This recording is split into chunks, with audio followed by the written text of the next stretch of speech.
Welcome to the Slop Farm. Enjoy the video. You begin by powering the Ultra on and placing it on the magnetic charger. This ensures stable boot. Once done, unlock your iPhone and open the Watch app, Pair, by following the on-screen animation. Make sure Bluetooth and Wi-Fi are active, and sign into your Apple ID so settings sync.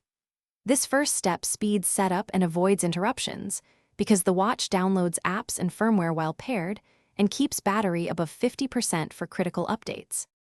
You now complete the pairing and choose whether to restore from a backup or set up as new.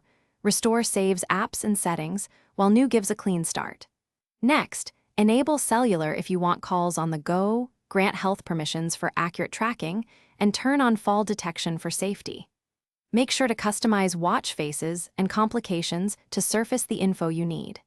This middle step configures behavior, battery use, and privacy so the Ultra works how you expect. You finish by installing essential apps and syncing music or maps for offline access.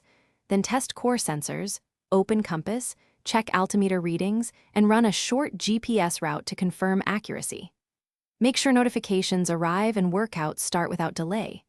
If something goes wrong, restart the watch first, then repair via the Watch app. If problems persist, update watchOS or reset to factory settings. This last phase ensures reliability and gives one clear. Thanks for watching.